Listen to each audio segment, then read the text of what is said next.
Rifle Club, directed by Ashik Abu, writer Shyam Pushkaran, Dileesh Nair, Sharfu അതുപോലെ തന്നെ സുഹാസ്. ഇവർ 4 പേരാണ് ആക്ച്വലി ഈ സിനിമ എഴുതിയിട്ടുള്ളത്. ഈ സിനിമയുടെ ടെക്നിക്കൽ സൈഡിലേക്ക് വരുന്ന സമയത്ത് ഈ സിനിമ മ്യൂസിക് ചെയ്തിരിക്കുന്നത് റെക്സ് വിജയനാണ്. അതുപോലെ തന്നെ ഇതിൻ്റെ ആക്ഷൻ കൊറിയോഗ്രാഫി ചെയ്തിരിക്കുന്നത് സുപ്രീം സുന്ദറാണ്. ഇതിൻ്റെ സിനിമാറ്റോഗ്രഫിയും ആഷിക് അബു തന്നെയാണ് ചെയ്തിട്ടുള്ളത്. സോ ആഷിക് അബു നമുക്ക് അറിയാം, നാരദനും അതുപോലെ തന്നെ നീല വെളിച്ചവും പോലുള്ള സിനിമകളൊക്കെ ചെയ്ത് ഒന്ന് ഡൗൺ ആയി നിൽക്കുന്ന സമയമായിരുന്നു. അപ്പോഴാണ് ആക്ച്വലി ഈ റൈഫിൾ ക്ലബ്ബ് എന്ന് പറയുന്ന സിനിമ അതിൻ്റെ ട്രെയിലർ വന്നിട്ടുണ്ടായിരുന്നു. സോ ട്രെയിലർ തന്നെ ഭയങ്കര പ്രോമിസിംഗ് ആയിട്ട് തോന്നിയുകൊണ്ട് തന്നെയാണ് ആക്ച്വലി റൈഫിൾ ക്ലബ്ബ് കാണാൻ വേണ്ടിയിട്ട് പോയിട്ടുണ്ടായിരുന്നത്. സോ റൈഫിൾ ക്ലബ്ബ് ഒരു കംപ്ലീറ്റ്ലി ഒരു സർവൈവൽ ബേസ്ഡ് ചെയ്തിട്ടുള്ള ഒരു ത്രില്ലർ എന്ന് വേണമെങ്കിൽ പറയാം. സർവൈവൽ സ്ലോ പേസ്ഡ് ത്രില്ലർ എന്ന് വേണമെങ്കിലും പറയാം.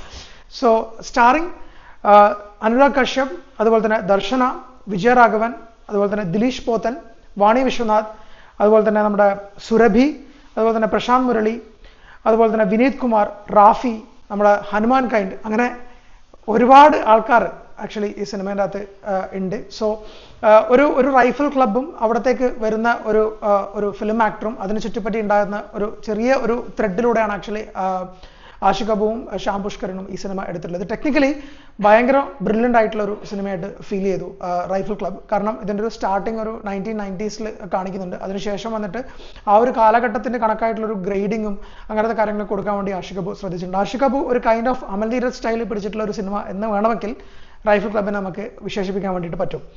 സോ ഡയറക്ടോറിയൽ ബ്രില്യൻസ് അതെന്ന് പറയുന്നത് ഈ സിനിമയുടെ അകത്ത് ഉടനീളമുണ്ട്. കാരണം ഈ സിനിമയുടെ സ്ക്രീൻ പ്ലേയിലേക്ക് വരുന്ന സമയത്തേക്ക് മൊത്തം ഓൺ ദ ഹോൾ നോക്കുവാണെങ്കിൽ 4 ബ്ലോക്കുകൾ മാത്രമാണ് ആക്ച്വലി ഈ സിനിമയ്ക്കുള്ളത്.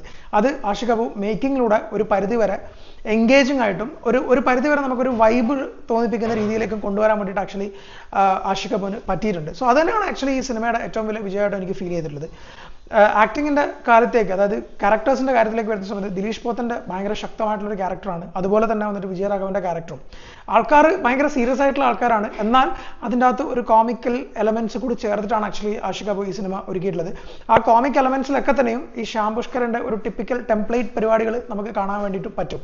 ഫോർ എക്സാമ്പിൾ, ഈ ഡബിൾ മീനിങ് ആണ് എന്ന് പറഞ്ഞ ഡബിൾ മീനിങ് പറയുന്ന ടൈപ്പും സ്വയം ന്യായീകരണ പരിപാടികളൊക്കെ വന്നിട്ട് ഇതിൻ്റെ അകത്ത് ഉണ്ട്.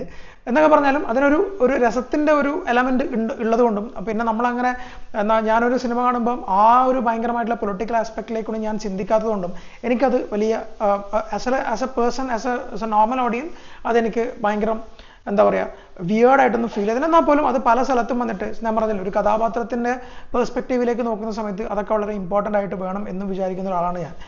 സോ ആഷിക് അബു കഴിഞ്ഞാൽ ഇതിൽ ഏറ്റവും കൂടുതൽ നമ്മൾ ഇതിൻ്റെ ഒരു കയ്യടി കൊടുക്കേണ്ടത് ആക്ച്വലി ശരിക്കും പറഞ്ഞാൽ ഇതിൻ്റെ ആക്ഷൻ ഡയറക്ടറായിട്ടുള്ള സുപ്രീം സുന്ദറാണ്.